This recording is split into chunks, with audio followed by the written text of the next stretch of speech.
इयत्तेत शिकत असताना आमच्या शिकवणीच्या मॅडमने सांगितला होता. अभ्यासक्रम बऱ्यापैकी शिकवून झाला होता आणि मराठीचा शेवटचा तास होता. सकाळपासून 3 तास विज्ञान आणि गणिताचे तास झाल्यामुळे सगळी मुलं खूप कंटाळून गेली होती. त्यामुळे मुलांनी मॅडमना एखाद्या वेगळ्या विषयावर गोष्ट सांगा म्हणून हट्ट करायला सुरुवात केली.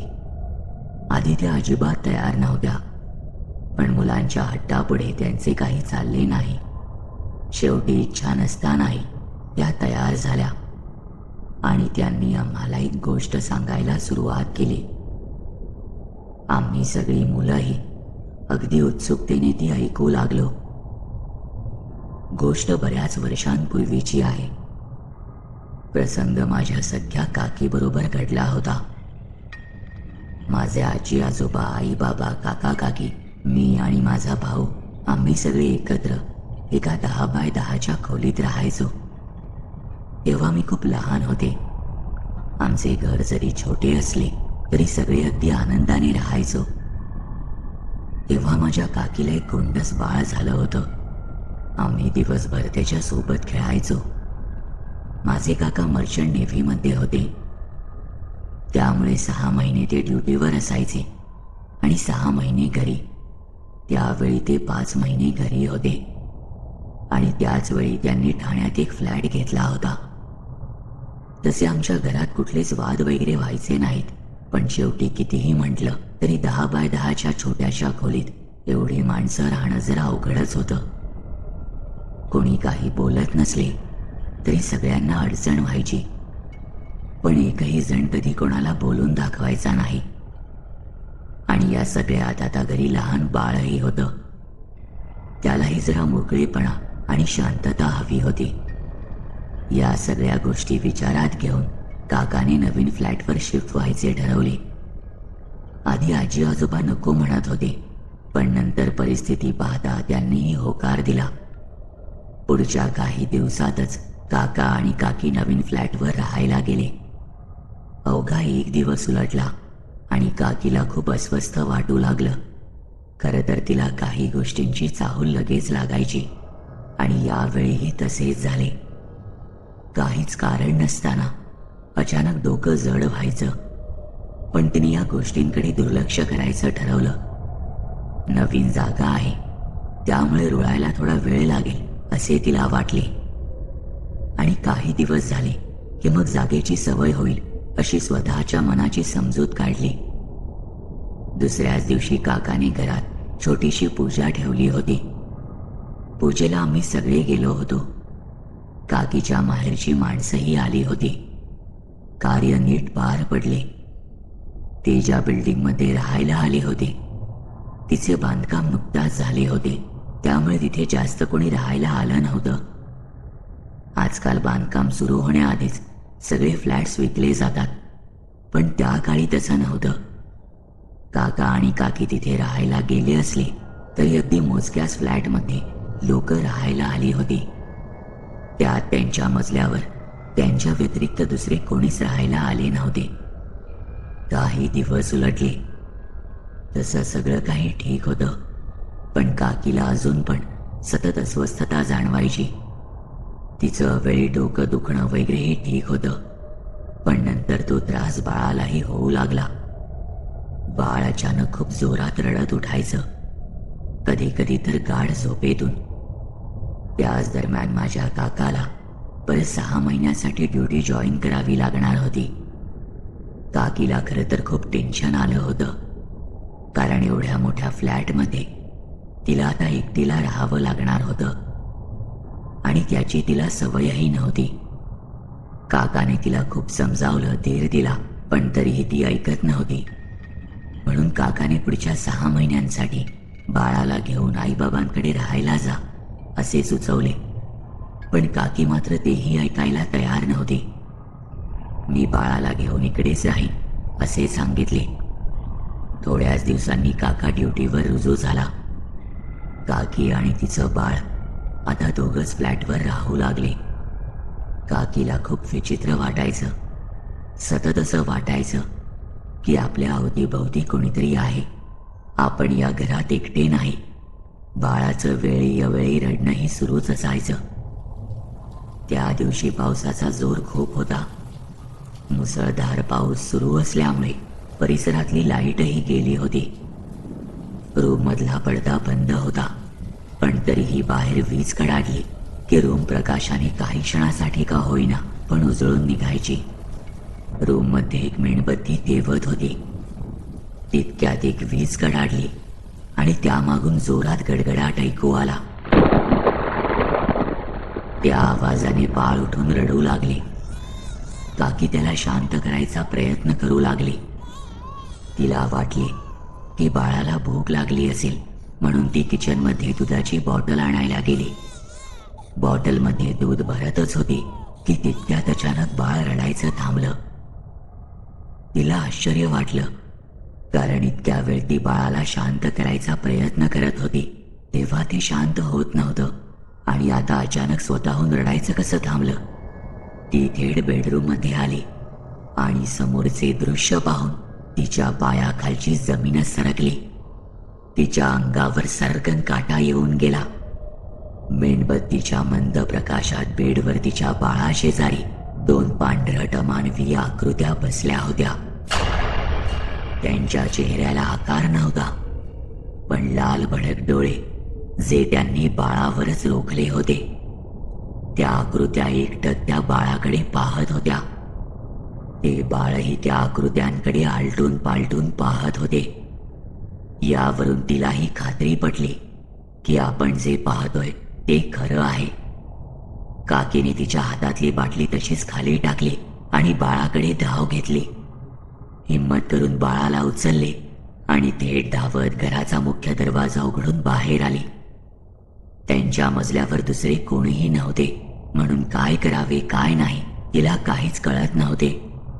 त्यात बिल्डिंगमध्ये तिला कोणीही ओळखत नव्हतं. बाहेर मुसळधार पाऊस पडत होता, त्यामुळे बाहेर जाणेही तिला शक्य नव्हते. रात्रभर आपल्या बाळाला घेऊन बिल्डिंगच्या पॅसेजमध्येच बसून राहिली. तिचे डोळे उघडले तेव्हा सकाळ झाली होती. बाळ कुशीत गाढ झोपलं होतं. ती हिम्मत करून पुन्हा घरात गेली आणि हळूच बेडरूम मध्ये आली, पण सगळं काही शांत आणि पूर्ववत वाटत होतं. तिने आंघोळ केली आणि नंतर बाळालाही आंघोळ घातली. काकाला फोन करून सर्व काही सांगितलं, पण त्याचा या सगळ्या गोष्टींवर विश्वास नव्हता. त्यामुळे साहजिकच त्याने काकीला समजावायचा प्रयत्न केला आणि म्हणाला की या सगळ्याचा विचार करू नकोस. असेच दिवस पुढे सरकत होते. तिच्या मनात भीती बसली होती, त्यामुळे तिला खूप अस्वस्थ वाटायचं, पण तरीही ती या गोष्टींकडे दुर्लक्ष करायची. बाळ मोठं होत होतं. त्याला खेळण्यासाठी म्हणून घरात झोपाळा बांधून दिला होता. कधी कधी बाळाला ती त्या झोपाळ्यावर खेळायला बसवायची. त्या दिवशी असेच त्याला बसवून ती किचनमध्ये जेवण करायला गेली. तितक्यात बाळ अचानक हसू लागलं. त्याच्या आवाजाने ती पटकन बाहेर आली आणि तिला दिसलं की ते बाळ खोलीच्या एका कोपऱ्यात बसून एकटंच हसतंय. तिने पटकन बाळाला तिथून उचललं, तसे तो झोपाळा जोरात हेलकावे घेऊ लागला. असं वाटू लागलं की त्यावर कोणीतरी बसलंय.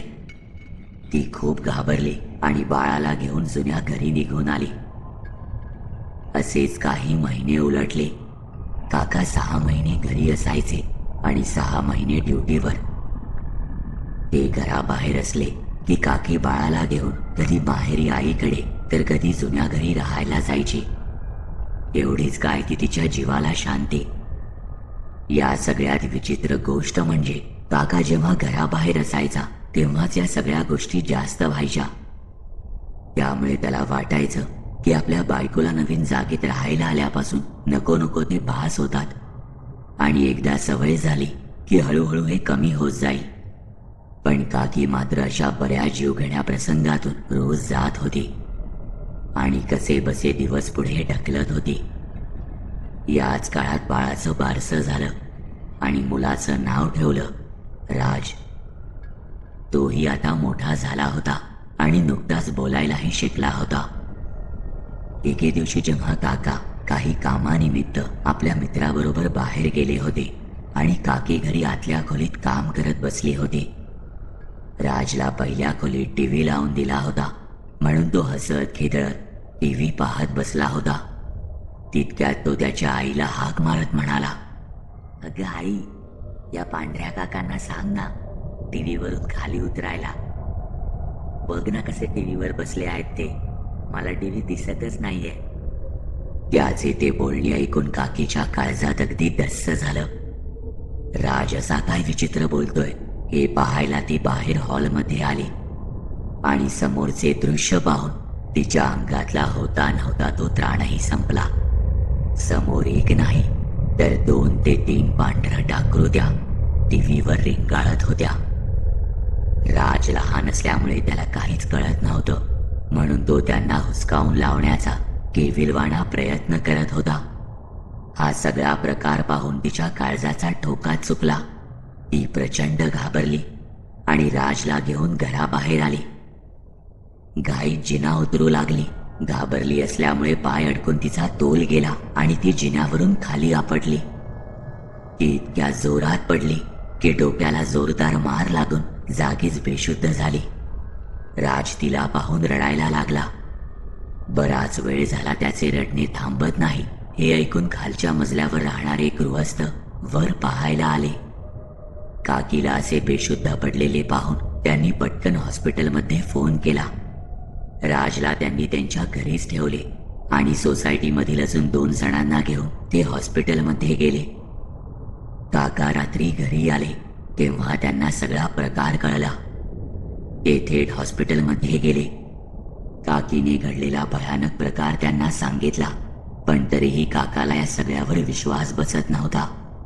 काकाने राजला आमच्याकडे म्हणजे जुन्या घरी राहायला पाठवले, कारण काकीला काही दिवस ऍडमिट करून घेणार होते असे आम्हाला कळले. ती रात्र तशीच निघून गेली. दुसऱ्या दिवशी काका म्हणाला की मी घरी जाऊन जरा आवरून येतो. संध्याकाळी 7:30-8च्या दरम्यान तो घरी यायला निघाला. अर्ध्या पाऊण तासात तो घरी पोहोचला. खालच्या मजल्यावर राहणाऱ्या गृहस्थांनी त्यांच्या फ्लॅटला कुलूप लावले होते. ते उघडून तो घरात शिरला. पहिल्या खोलीत अंधार असला तरी खिडकीतून येणाऱ्या उजेडामुळे पुसटसे दिसत होते. लाईट लावायला त्याने हात वर केला तसे त्याचे लक्ष वर गेले आणि विजेचा तीव्र झटका लागावा तसा तो जागच्या जागीच खेळला. समोर जे दिसत होते ते खूप भयंकर होते. तब्बल 4 ते 5 अमानवीय पांढऱ्या टाकरूत्या सिलिंगवर उलट चालत होत्या. तो दबक्या पावलांनी मागे सरकू लागला, पण तितक्यात त्यांचे लक्ष त्याच्यावर गेले आणि त्या कर्णकर्कश आवाजात ओरडल्या आणि पुढच्या क्षणी डोळ्यात देखत नाहीशा झाल्या. आतापर्यंत आपली बायको सांगत असलेले प्रसंग हे तिचे भास नव्हते हे त्याला कळून चुकले होते. तो थेट धावतच हॉस्पिटलमध्ये आला आणि काकीची माफी मागू लागला. तिच्या बोलण्यावर विश्वास न ठेवल्याचा त्याला पश्चाताप झाला होता. त्याने घरच्यांना जे काही घडले ते सगळे सांगितले. इतके महिने काकी बरोबर घडत असलेले प्रसंगही सांगितले. त्यानंतर माझ्या आजोबांनी एका पुजाऱ्याला बोलवून घरात विधी करवून घेतला. तेव्हा त्यांना खूप विचित्र गोष्टी कळल्या. त्या घरात एक नाही तर बऱ्याच भूतांचा वास होता. कारण ती बिल्डिंग होण्याआधी तिथे एक स्मशानभूमी होती. तो विधी त्या तृप्त आत्म्यांना मुक्त करण्यासाठी केला गेला. त्यानंतर काका आणि काकीला तसे अनुभव पुन्हा कधीच आले नाहीत. अगदी आजही माझे काका आणि काकी त्या घरात राहत आहेत आणि माझा भाऊ म्हणजे राज सुद्धा आता चांगल्या कंपनीमध्ये नोकरी करतोय. अगदी आजही आम्ही सगळे अधूनमधून त्या घरी आवर्जून भेटतो. आमच्या मॅडमनी गोष्ट संपवली, पण आम्ही सगळी मुलं अगदी शांत होतो, कारण ते प्रसंग अजूनही आमच्या मनात घर करून होते.